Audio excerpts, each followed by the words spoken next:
প্রিয় ছাত্রছাত্রীরা, আজকে আমি তোমাদেরকে এই ভিডিওর মাধ্যমে ক্লাস 10-এর ভৌতবিজ্ঞানের যে প্রশ্নগুলো দেওয়া হয়েছে রায়মার্টিন প্রশ্নবিচিত্র 2025 সালের, সেখানে প্রথম পর্যায়ক্রমে মূল্যায়ন স্কুল নম্বর 5 পেজ নম্বর 167, সেখানে যে এমসিকিউ ও এসিকিউ টাইপের প্রশ্ন দেওয়া হয়েছে সেই প্রশ্নোত্তরগুলোর সমাধান আজকে আমরা এই ভিডিওর মাধ্যমে করব। এবং এর আগে যে স্কুলগুলো ছিল 1 থেকে 4 অবধি, সেগুলোর প্রশ্নোত্তর আমরা অলরেডি চ্যানেলে আপলোড করে দিয়েছি, তোমরা সেই প্রশ্নোত্তরগুলো সেখানে দেখে নিতে পারো।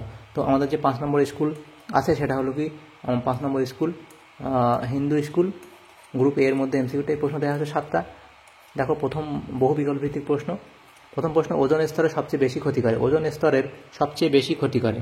ওজোন স্তরের সবচেয়ে বেশি ক্ষতি করে, এটা হলো O2, CFC, ইউভি রশ্মি নাকি CH4।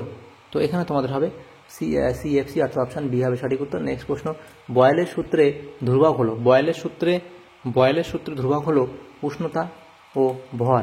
নেক্সট প্রশ্ন, সমতল দর্পণের বক্রতা ব্যাসার্ধের মান। সমতল দর্পণের বক্রতা ব্যাসার্ধের মান, এটা হলো অপশান বি হবে সঠিক উত্তর।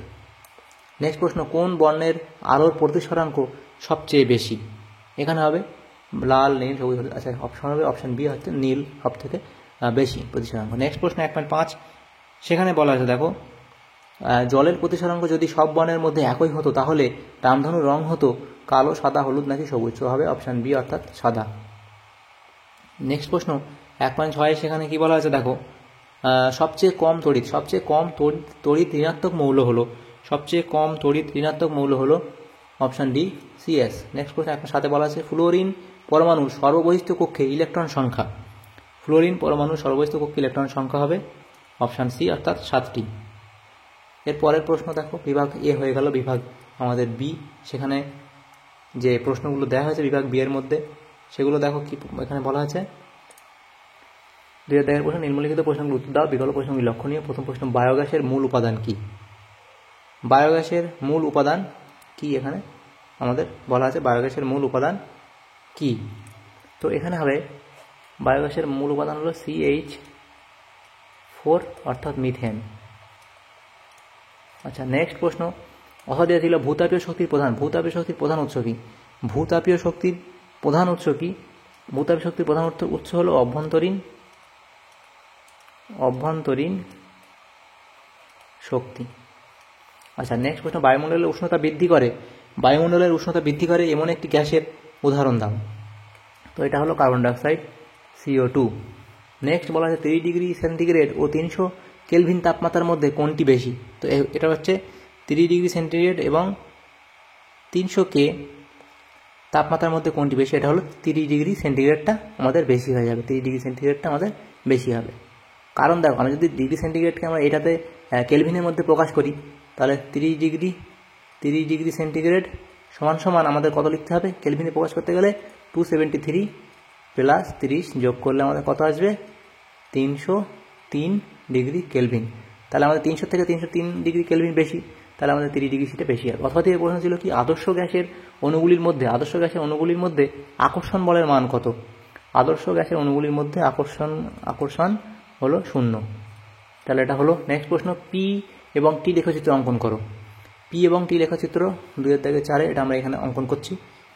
পি এবং টি লেখচিত্র। আচ্ছা, পি এবং টি লেখচিত্র যদি এভাবে অঙ্কন করা হয়,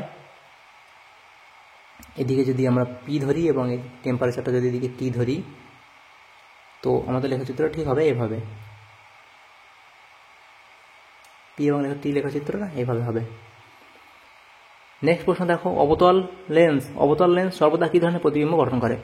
অবতল লেন্স সর্বদা কী ধরনের প্রতিবিম্ব গঠন করে? এটা হলো অসৎ ও সম শীর্ষ। নেক্সট প্রশ্ন, চশমার ক্ষমতা কোন এককের সাহায্যে মাপা হয়? চশমার ক্ষমতা কোন এককে মাপা হয়? এটা হবে ডায়োপ্টার। 2.7 প্রশ্ন, সেখানে কি বলা আছে, জলের মধ্যে থাকা বায়ুর বুদবুদ অভিসারী না অপসারী লেন্স? তো এটা তোমাদের এখানে সহি হবে অপসারী লেন্স।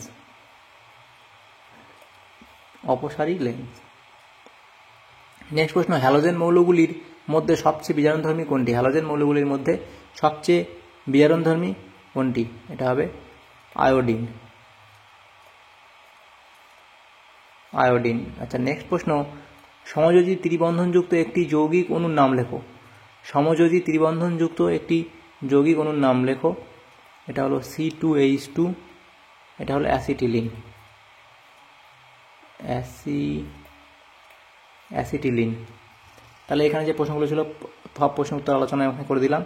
তো যদি ভিডিওটা তোমাদের সামান্যতম উপকার এসে থাকে তো অবশ্যই লাইক করবে এবং চ্যানেল নতুন থাকলে অবশ্যই চ্যানেলটাকে সাবস্ক্রাইব করে রাখবে। Thank you, thanks for watching.